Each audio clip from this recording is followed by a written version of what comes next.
¿Qué tal? Soy Donatiu Laya Arellano, profesor investigador de la Universidad de Guadalajara en México, y quiero compartir con ustedes este tema de mi ponencia sobre las políticas públicas en materia de autismo. Aquí en México realmente hay, desde hace pocos años, se ha tomado en cuenta el autismo para incluirlo en las políticas públicas, más allá de la condición de discapacidad. Primeramente porque quizás sea una experiencia similar en algunos otros países. El autismo se tomaba como una discapacidad invisible dentro de las propias discapacidades. ¿A qué me refiero? Que bueno, había o existen eh, programas, proyectos de diverso índole para diferentes discapacidades. Sin embargo, hasta hace algunos años el autismo no entraba dentro de ellas, ¿no? ¿Por qué? Porque de repente era una condición que muy poco se sabía, una condición que de repente estaba más asociada a un enfoque clínico que a un enfoque educativo, y entonces, bueno, esto traía una serie de desconocimientos sobre la misma, ¿no? Más o menos hace 10 años se empezó a pues hacer énfasis en que se requería una atención especializada, y también quizás una experiencia similar en otros países, pues no, nadie le puso atención hasta que no hubo personas dentro de esta política, ¿sí? Que empezaron a llevar a cabo programas a nivel municipal, programas a nivel estatal, programas a nivel federal, incluso la propia iniciativa de ley, cuando eran familiares de una persona con autismo o muy cercanos a una persona con autismo. Me voy a permitir compartir la pantalla para mostrarles lo siguiente. Bueno, aquí es un póster, una infografía que creé para este tema, ¿sí? En donde en la primera parte, bueno, hablo sobre la legislación general en materia de autismo. En México, hasta 2014, o sea, estamos hablando de hace apenas 6 años, se presentó la iniciativa de Ley General para la Atención y Protección a Personas con Trastornos del Espectro Autista. Esta iniciativa, presentada por la diputada federal, en ese momento diputada federal Paloma Villaseñor, madre precisamente de un joven con autismo, se llevó casi un año, o prácticamente un año, en su discusión, en su análisis, en su redacción como ley, y finalmente fue aprobada en la Cámara de Diputados en 2015. Ahí podemos ver que hubo un cambio en el nombre al cambiar la palabra trastorno por condición.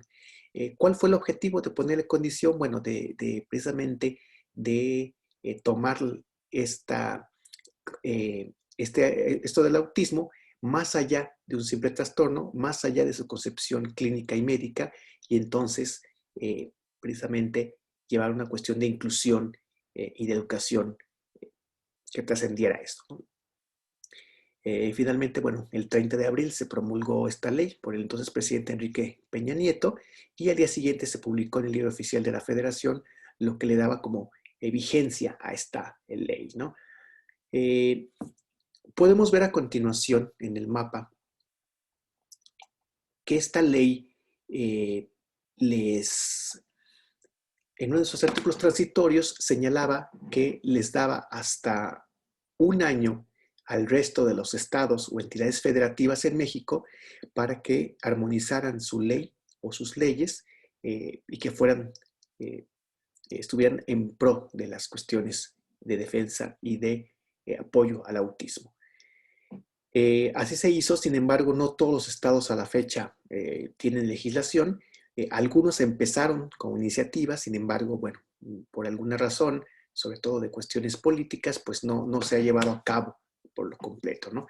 Por ejemplo, los estados que vemos en gris son los estados que ya cuentan con una ley en materia de autismo, y los estados que vemos en un tono azul más oscuro son las entidades que a la fecha presentan algún nivel de discusión o de aprobación de iniciativas, ¿no? Tal es el caso de la Ciudad de México, o sea, de la capital del país, de los estados de Morelos, de Nayarit y Yucatán, eh, y en un azul más tenue vemos a entidades que, si bien presentaron una iniciativa hace un par de años, pues no ha habido ningún avance en la discusión.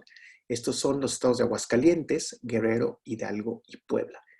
Y finalmente, en este mapa podemos ver en rojo una sola entidad federativa, un solo estado, que a la fecha no ha presentado ninguna iniciativa, ¿no? Ese es el estado de Querétaro, muy cerca de la Ciudad de México, que bueno, sabemos que, que por estos días se ha estado convocando a foros de consulta precisamente para presentar una iniciativa. Sin embargo, bueno, todavía no hay ninguna en este sentido, ¿no? Eh, También decir pues que finalmente cuando estas leyes entraron en vigor, como ustedes ven en la mayoría de los estados, bueno, llevó la cuestión de inclusión educativa, la cuestión de apoyo en cuestiones de salud, eh, la prohibición para ciertas cosas que se pensaba que se le debe de prohibir a una persona con autismo, o sea, tener un empleo digno, poder contratar algún seguro, poder incluso comprar una vivienda, etcétera. Bueno, todo eso se armonizó en la ley y en diferentes niveles, en diferentes circunstancias, se ganaron estos derechos como cualquier otro ciudadano, ¿no? Por último, quisiera hablar de los procesos judiciales en contra de la legislación para la atención y protección al autismo, porque es una cuestión de interpretación de la propia normatividad. Podemos señalar que si bien la normatividad más alta o de mayor rango en cuestión de atención y apoyo a la discapacidad es la Convención Internacional eh, para las personas con discapacidad, ¿no? Finalmente, hay quienes piensan que según la convención no debe de haber leyes particulares porque, bueno, se supone que todas las personas con discapacidad tendrían los mismos derechos que cualquier ciudadano, ¿no? Sin embargo, como les comentaba hace un momento, viendo el contexto nacional donde estas eh, condiciones de repente quedan invisibles, pues sí era necesario y se requería una ley, ¿no? Eso provocó que se iniciara una demanda de acción de inconstitucional en contra de la ley general, que sucedió al mes de que entró en vigor esta ley, ¿no? Una acción de inconstitucionalidad en México significa que una parte de la Cámara de Diputados o una parte de la Cámara de Senadores, o en este caso la Comisión Nacional de Derechos Humanos, en cuando se refiere pues a derechos humanos, puede presentar una apelación ante la Corte cuando piensan que lo que se aprobó por mayoría es inconstitucional, ¿no? Entonces, bueno, ese era el sentido de presentar esta acción de inconstitucionalidad. Finalmente, la Corte, el Pleno de la Suprema Corte de Justicia de la Nación, sesiona en febrero de 2016 y valida la acción, valida la ley.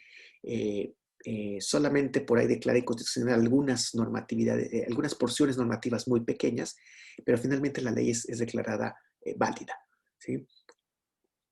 Otra resolución de la Corte que se llevó a cabo en octubre de 2018 fue este amparo en revisión 714-2017, que también más o menos en las mismas fechas que se presentó el de la ley general, fue en contra de la ley de educación, ¿no? Pero también finalmente fue declarado todavía y de nuevo como legal la ley de autismo y en lo que impactaba en las otras leyes, como en este caso la de educación, ¿no?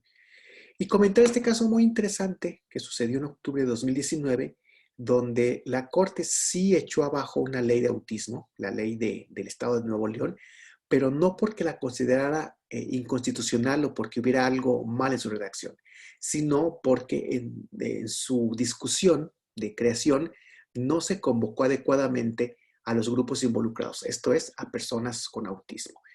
Entonces, la Corte lo que hace es que declara inconstitucional este decreto de creación, ¿sí? Pero, bueno, finalmente este año, hace apenas un par de meses, finalmente Nuevo León pudo hacer este proceso de consulta adecuadamente y volvió a tener una ley de atención y protección a las personas con autismo.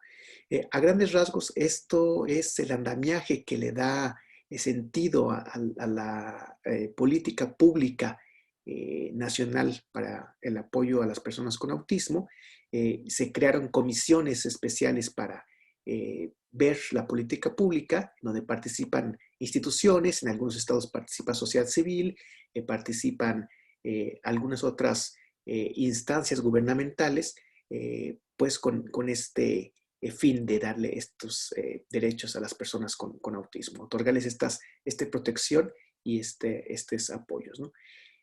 Falta todavía varias cuestiones en México, todavía hay una lucha entre aquellas instituciones que quieren acatar y no, sobre todo en cuestión de educación. Sin embargo, me parece que vamos por un muy buen camino. Eh, Cualquier persona que guste leer más al respecto puede buscarme en internet y verán varios textos académicos escritos por mí y otros compañeros en donde ampliamos sobre estas temáticas. Muchas gracias por su atención y hasta luego.